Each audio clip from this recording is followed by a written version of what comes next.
ದೇಶಾದ್ಯಂತ commercial LPG cylinder ಪೂರೈಕೆಯಲ್ಲಿ ತೊಂದರೆಯಾಗಿದೆ.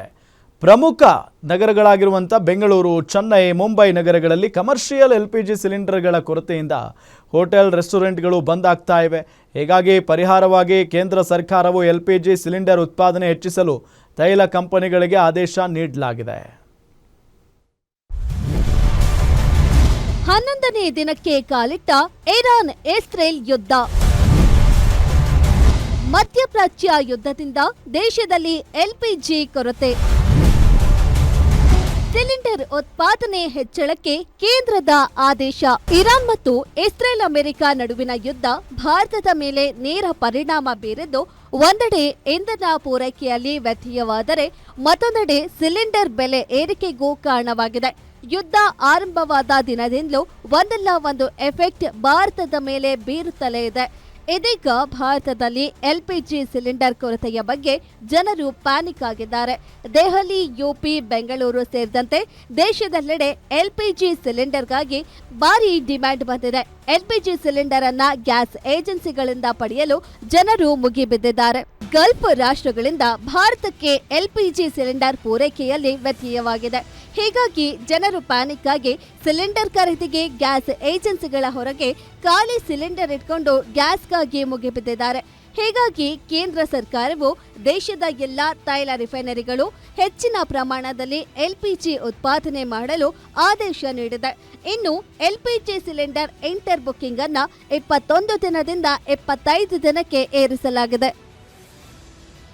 ಇನ್ನು ಇರಾನ್ ಯುದ್ಧದ ಪರಿಣಾಮವಾಗಿ ಬೆಂಗಳೂರು ನಗರದ ಹೋಟೆಲ್ಗಳಿಗೆ ವಾಣಿಜ್ಯ ಸಿಲಿಂಡರ್ಗಳ ಸರಬರಾಜಿನಲ್ಲಿ ಭಾರೀ ವ್ಯತ್ಯಯವಾಗಿದೆ. ಇದರಿಂದ ನಗರದ ಬಹುತೇಕ ಹೋಟೆಲ್ಗಳು ಸಂಕಷ್ಟ ಎದುರಿಸುವಂತಾಗಿತ್ತು. ಇನ್ನು ಕೆಲವು ಹೋಟೆಲ್ಗಳು ಸೌದೆಯ ಮೊರೆ ಹೋಗಲು ನಿರ್ಧಾರ ಮಾಡಿದ್ರೆ ಮತ್ತೆ ಕೆಲವು ಹೋಟೆಲ್ಗಳು ಬಂದ್ ಮಾಡಲು ನಿರ್ಧರಿಸಲಾಯಿತು. ಇವತ್ತು ಬೆಳಗ್ಗೆ ಪ್ರಕಾರ ಒಂದು 5 ಸಿಲಿಂಡರ್ ಇತ್ತು. ನನ್ನ consumption usually 5 cylinder per day. ಆ ರೀತಿ ನೋಡಿದ್ರೆ ನಾವು ನಿನ್ನೆಯಿಂದ ನಮ್ಮ ಇರೋ ರಿಸೋರ್ಸಸ್ನ ಲಿಮಿಟೆಡ್ ಯೂಸೇಜ್ಗೆ ಒಳಪಡಿಸಿದ್ದೀವಿ. ಸೊ 4 ಹಂಚನ್ನ 2 ಹಂಚ್ ಮಾಡಿದ್ದೀವಿ, ಪೂರಿ ನಿಲ್ಸಿದ್ದೀವಿ, ಸಾಂಬಾರನ್ನ ಕಡಿಮೆ ಮಾಡ್ತಾ ಇದ್ದೀವಿ. ಸೊ ಆದಷ್ಟು ಗ್ಯಾಸ್ ಉಳಿತಾಯ ಮಾಡೋದಕ್ಕೆ ನೋಡ್ತಾ ಇದ್ದೀವಿ. ಸೊ ಈಗಿರೋ ಸ್ಟಾಕು ನನಗೆ ಹಬ್ಬ ನಾಳೆ ಮಧ್ಯಾಹ್ನ ತನಕ ದುಡ್ಬೋದು. ಇನ್ನು ದೇಶದಲ್ಲಿ ಗ್ಯಾಸ್ ಸಿಲಿಂಡರ್ ಬೆಲೆ ಹೆಚ್ಚಳ ಆಗ್ತಿದ್ದಂತೆ ರಾಜ್ಯಾದ್ಯಂತ ಕಾಂಗ್ರೆಸ್ ಕಾರ್ಯಕರ್ತರು ಪ್ರತಿಭಟನೆ ನಡೆಸಿದ್ರು. ಇನ್ನು ಸಿಲಿಂಡರ್ ಬೆಲೆ ಏರಿಕೆ ಬಗ್ಗೆ ಸಚಿವೆ ಲಕ್ಷ್ಮಿ ಹೆಬ್ಬಾಳ್ಕರ್ ಮೋದಿ ಸರ್ಕಾರದ ವಿರುದ್ಧ ಕಿಡಿಕಾರಿದ್ರು. ಡಿಸಿಎಂ ಡಿಕೆ ಶಿವಕುಮಾರ್ ಮಾತನಾಡಿ, ರಾಷ್ಟ್ರ ಮತ್ತು ರಾಜ್ಯದಲ್ಲಿ ಹೋಟೆಲ್ ಮುಚ್ಚುವ ಪರಿಸ್ಥಿತಿ ಬಂದಿದೆ. ಸೀಮೆಎಣ್ಣೆ, ಎಲೆಕ್ಟ್ರಿಕ್ ಸ್ಟವ್ ಹುಡುಕುವ ಕಾಲ ಬಂದಿದೆ. ಇದರ ಬಗ್ಗೆ ಯಾಕೆ ಬಿಜೆಪಿ ಎಂಪಿಗಳು, ವಿರೋಧ ಪಕ್ಷದ ನಾಯಕರು ಮಾತಾಡ್ತಿಲ್ಲ? ಈ ಬಗ್ಗೆ ಪಾರ್ಲಿಮೆಂಟ್ನಲ್ಲಿ ಮೋದಿ ಉತ್ತರ ಕೊಡಬೇಕು ಎಂದು ಬಿಜೆಪಿ ವಿರುದ್ಧ ಕಿಡಿಕಾರಿದ್ರು. ಇನ್ನು ಎಲ್ಪಿಜಿ ಗ್ಯಾಸ್ ಕೊರತೆ ವಿಚಾರವಾಗಿ ಸಿಎಂ ಸಿದ್ದರಾಮಯ್ಯ ಕೇಂದ್ರ ಸಚಿವ ಹರ್ದೀಪ್ ಸಿಂಗ್ ಪುರಿಗೆ ಪತ್ರ ಬರೆದಿದ್ದಾರೆ. ಬೆಂಗಳೂರಲ್ಲಿ ಸಾಕಷ್ಟು ಹೋಟೆಲ್, ರೆಸ್ಟೋರೆಂಟ್ಗಳಿವೆ.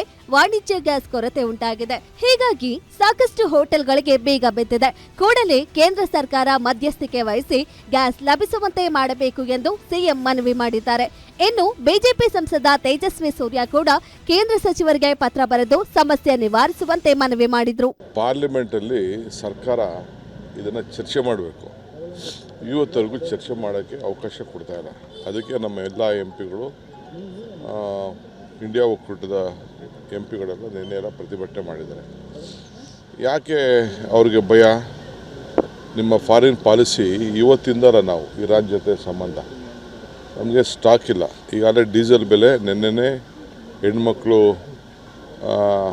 ವರ್ಲ್ಡ್ ವುಮನ್ ಡೇ ದಿನನೇ 60 ರೂಪಾಯಿ ಏರಿಕೆ ಮಾಡಿ ಎಲ್ಲರಿಗೂ ಮಾಡಿದ್ದಾರೆ. ಎಂಪಿಗಳು ಯಾಕೆ ಮಾತಾಡ್ತಾ ಇಲ್ಲ?